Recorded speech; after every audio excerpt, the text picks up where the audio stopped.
Beh, allora, se dovessi dare un consiglio ai giovani che si avvicinano all'idea di diventare imprenditori, beh, il primo consiglio è fatelo, perché credo che il lavoro del futuro sarà un lavoro imprenditoriale comunque, che voi siate un'impresa di una persona o di 100, l'idea del posto sicuro, del posto da impiegato è un'idea che sta tramontando e bisogna cominciare a rendersene conto anche in un paese come l'Italia. Quindi il primo consiglio è avere il coraggio di accettare il rischio che fare l'imprenditore porta,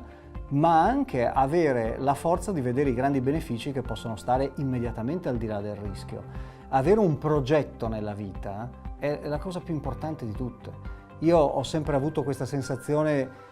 che la cosa che mi fa più soffrire è vedere una vita sprecata, e tante vite sono sprecate anche nel contesto del lavoro, a fare cose che non piacciono, a fare cose ripetitive e noiosissime. L'idea di fare l'imprenditore è un'idea affascinante perché è un'idea di libertà, di autonomia, soprattutto quando facendo l'imprenditore hai il contatto diretto con i tuoi clienti. E a proposito di questo contatto diretto, direi il mio secondo consiglio è: dovete capire in profondità, veramente in profondità, l'anima di Internet, perché Internet è il futuro del nostro mondo. Non significa che il mondo reale sparirà, tant'è che tantissimi progetti belli, forse i più belli, si fondano su due realtà, una online e una fisica reale, però non ci sarà business in questo mondo che riesca ad arrivare a un certo grado di successo senza un utilizzo estremamente intelligente di Internet. Ecco, io vedo tanti ragazzi che passano la giornata a guardare su Instagram tatuaggi e sederi, gambe, cosce, spalle, tutte cose fantastiche, però non vedo tanti ragazzi che capiscono la logica commerciale e la potenza che questi mezzi hanno.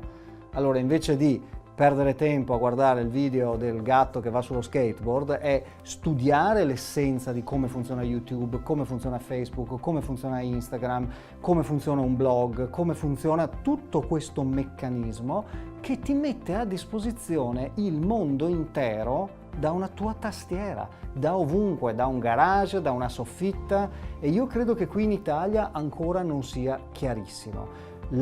Ultimo consiglio che do è: imparate l'inglese, perché se non siete in grado di comunicare in maniera globale sarete purtroppo condannati a una progressiva irrilevanza,